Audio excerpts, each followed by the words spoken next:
Hello friends, welcome back. This is going to be the beginning of the end of our yellow kitchen. In mid-May, we had a water leak underneath our kitchen sink, and it turned out to be the drain pipe for the kitchen sink that was in the wall that was leaking. And since then, we've been in talks with insurance companies and contractors, and we're now at the beginning stages of this job actually getting started. So we thought we'd bring you along and let you see the process that we're going through. We're currently, see all these things sitting out, I'm currently packing up the kitchen, and we are going to be living in a rent house. The insurance company thinks it's going to be a 3-month job, $9,000. Contractor says it's going to be a 6-month job for $50,000. So the deciding factor is when the contractor starts pulling out the bottom cabinets, because insurance is paid for these bottom cabinets to be removed and reused and replaced into place. And they think the only thing they'll actually have to pay for new and fixed would be the countertop, because it's a Formica countertop and it will break. And they are also saying they'll pay for new backsplash. But our kitchen is from the 1950s, and the contractor says it's held together with nails, not screws, and it'll break as soon as they start pulling it. And if it breaks, then this entire side of the kitchen will be replaced by insurance, and then we would have to pay for this side of the kitchen to be replaced. And also, insurance is saying it's gonna be fine, but contractors saying if this gets taken out and broken and affects the floors at all, then the flooring needs to be replaced, and the flooring goes throughout our house. And underneath this flooring is tile held down with asbestos, so that you get into asbestos abatement and removal. So, as you can see, this job can go from small to expansive. And all of this is completely determined also by the extent of the mold inside the wall.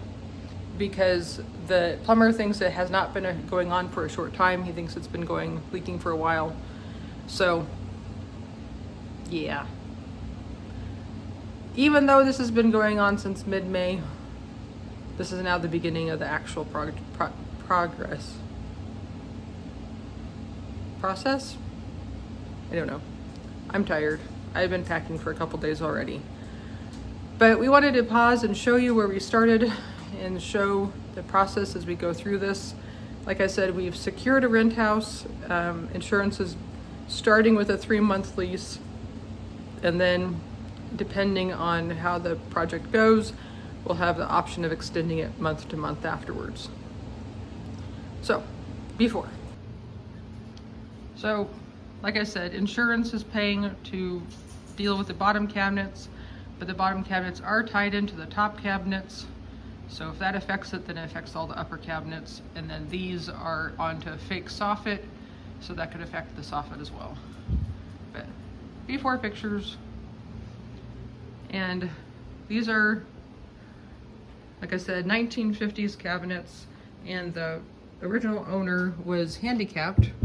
So all of my lowers are actually drawers that pull out. Oops. So they're all of them. So that's one of the nice features of it. It's really nice wood. And then we come into the conversation of how do you sell a house, and is this wood in style anymore? Obviously the color isn't. Another factor is that is a functional oven, but if they take everything out, then we now have an option to replace appliances, and the oven is rather narrow. It's not a standard size. So we might upgrade that to a standard size oven.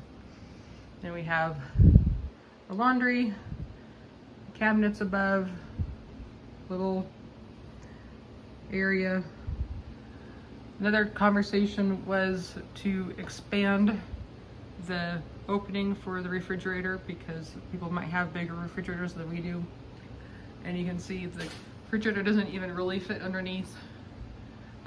So making that higher, and also with this cabinet bringing it out so the refrigerator doesn't stick out as much. And then like this cabinet is my pantry, and all these shelves roll out. So this is the before pictures of our yellow kitchen, which will very shortly be no more, or definitely different. So like I said, I've been packing for a couple days. I'm working on the kitchen stuff right now, and it's definitely a mental exercise to tell yourself, I will not be in this house for 6 months. What do I need to take? And whatever is left, if they get into the flooring, then they'll be responsible for packing up and putting to storage. But they also said the stuff that they store, we won't have access to. It'll be in secure storage, climate controlled. So if we want something, we need to take it down. So our brains are a little bit scattered because we're currently basically living in 3 places now. We're staying with mom. This is our home that we keep coming back to, but now we have the rent house that we're setting up. We'll probably be staying with mom until the end of August, but in the meantime, our daughter with her cat will move into the rent house and be staying there most of the time. So it could be demo day next week. We'll see. So thank you for joining in on this update. I hope you have a wonderful day and that your life is simpler than ours. In the meantime, feel free to like and subscribe.